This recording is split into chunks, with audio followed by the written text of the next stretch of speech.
Alright, so like I said, this is section 3.5. This is sort of a specific case of using some of the other things we talked about, percent composition, empirical formula, stuff like that.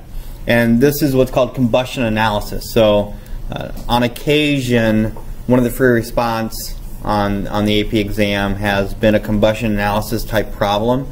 So it's sort of a specific case that we take a look at. So remember what combustion is. We talked about that a couple days ago. Combustion is an organic compound, so carbons, hydrogens, and oxygens usually that we're going to burn. So we're going to combine it with oxygen. We're always going to form the products carbon dioxide and water, okay, for our combustion analysis.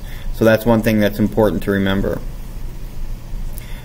From the carbon dioxide and the water, we get certain information.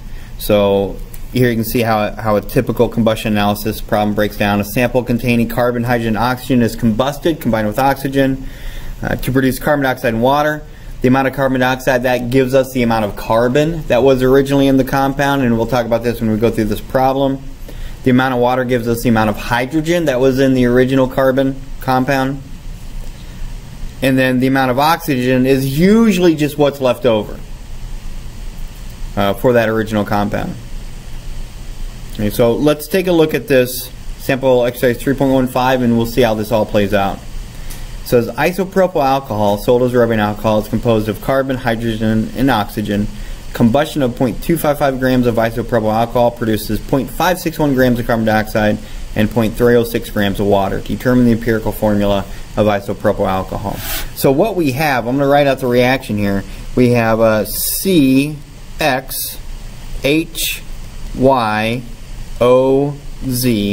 where X, Y, and Z are numbers.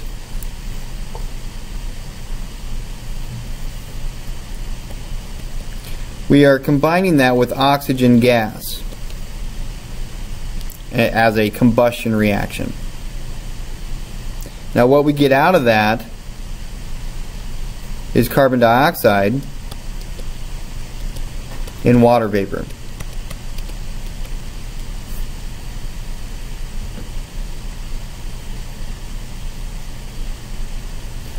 Now, what you want to know is that the carbon that's in this carbon dioxide, the only place that can come from is from the original carbon compound.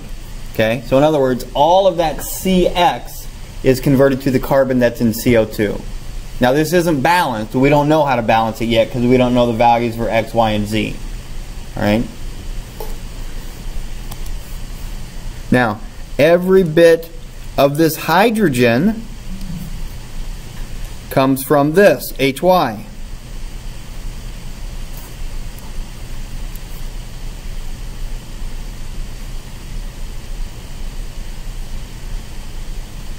An important point here though, this oxygen and this oxygen is not that amount of oxygen because we have oxygen from more than one source. We have oxygen from the isopropyl alcohol, from the CXHYOZ, but we also have oxygen that it's combusting with. So we can't say that the oxygen that's in the products is the same thing as oxygen Z. Alright, we'll have to figure that out a different way. So what we know is that we combusted 0.255 grams of this isopropyl alcohol. From that, we got 0.561 grams of carbon dioxide and 0.306 grams of water.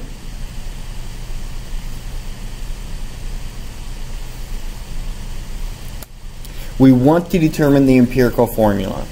So in the very end, for this empirical formula, what's the very last thing that we need to know in order to calculate an empirical formula? Yeah, moles, right? We need to know the relative ratio of moles. In order to know moles, what are we going to have to find? Grams, right?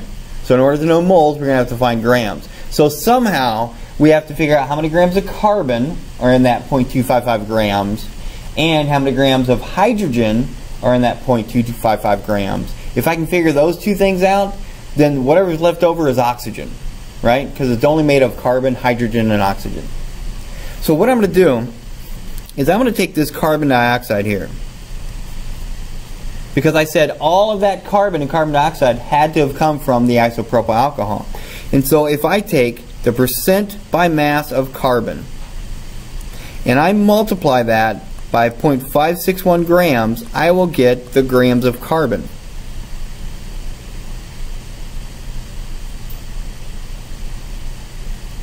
So I'm actually going to use the fraction of carbon instead of the percentage, because you actually use the fraction whenever you're multiplying. So it's 12 over 44, which that is the fraction, but I'm going to say percent composition by mass of carbon in CO2. Right? The molar mass of carbon is 12. We can be a little more exact if you want. 12.01. 44.01 is the molar mass of carbon dioxide.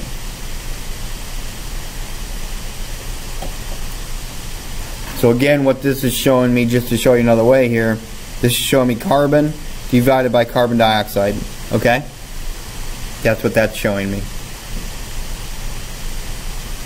Now, if I were to take that and multiply by the mass of carbon dioxide, that would tell me how many grams of carbon. Hey, what's going on? We're doing great. Doing great. So that'll give me the grams of carbon. Alright, so let's see what we get there.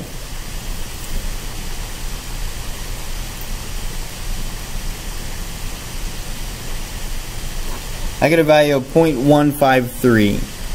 So that's equal to 0.153 grams of carbon. Now I'm going to take that value and I'm going to put it over here. Because if I subtract that value out, 0.153 grams, and that's carbon, now I'm getting closer to figuring out what that isopropyl alcohol is made of. I'm going to do the same thing with my hydrogen. Okay? I'm going to take 2 times hydrogen over H2O and multiply by 0.306 grams. And that'll give me my grams of hydrogen.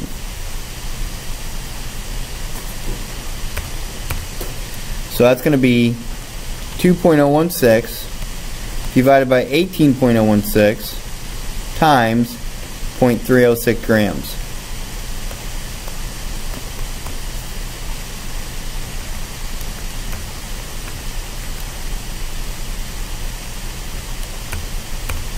So I get a value of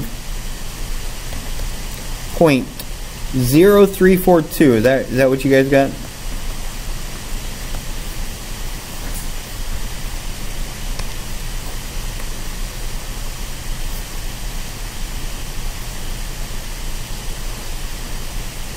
Good.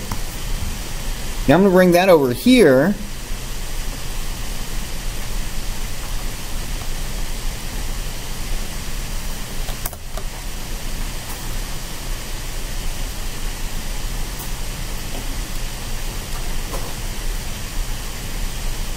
So remember what we have here.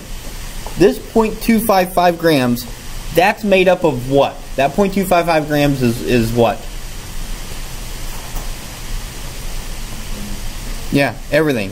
And everything is carbon, hydrogen, and oxygen, right? So from that 0.255, I'm going to subtract 0.153 and 0.0342. And that will find me, I get this value, 0.0678, and that's the grams of what? Oxygen. That is the grams of oxygen.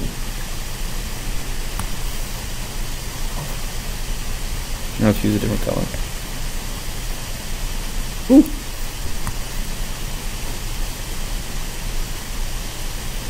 Let's use blue. Now, a couple of important points. Whenever you are adding and subtracting things in science, they have to have the same unit, right? I can't take moles and subtract grams, right? You can take moles and multiply by grams. That's not a problem. You can do that, right? You get a unit of gram moles, but you can do that. But you can't take moles and subtract grams. So anytime you're adding something or subtracting something, you generally have to have the same unit. And that's important to look for. So there's my grams of carbon, grams of hydrogen, grams of oxygen. Now what I have to do is figure out my empirical formula. So I'm going to bring those three values, I'm going to bring them off to the side here, and we're going to calculate the empirical formula. So I'm going to use red. So I've got 0.153 grams of carbon. I've got 0.0342 grams of hydrogen, and finally 0.0678 grams of oxygen.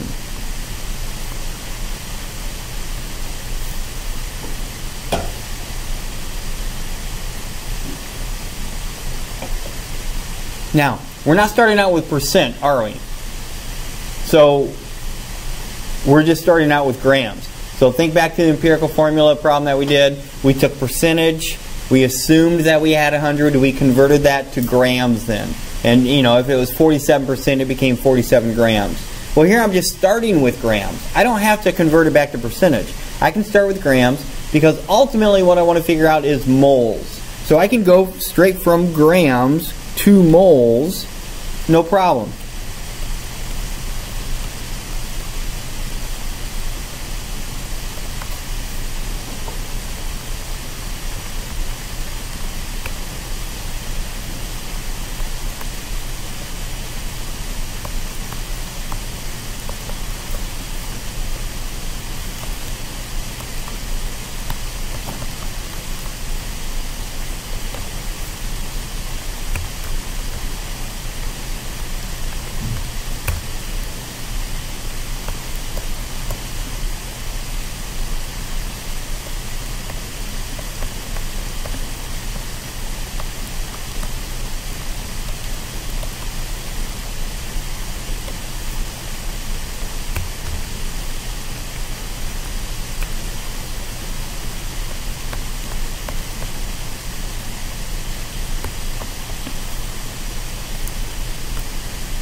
Okay, so there's my moles of carbon, hydrogen, and oxygen. My next step is to then create a ratio, right, a proportion. So I want to divide through by the smallest value, which is 0.00424. I'm going to divide this by 0.00424. I'm going to divide this by 0.00424. I'm going to divide that by 0.00424. So let's see what we get. That divided by that. So for the carbons, I get 3, which is good. That usually tells us we're probably doing something right.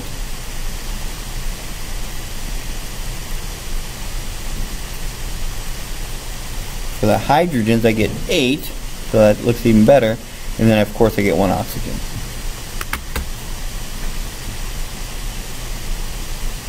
So the empirical formula would be C3H8O. So that's the empirical formula. We don't know if it's the molecular formula or not because we're not told the molar mass, right? If they told us the molar mass, then we could figure out whether that's the molecular formula or not, but we're not told the molar mass. So, but that's a combustion analysis problem, and that, you know, that builds into it that idea of percent composition by mass. We have empirical formula in there, so lots of things are already coming together.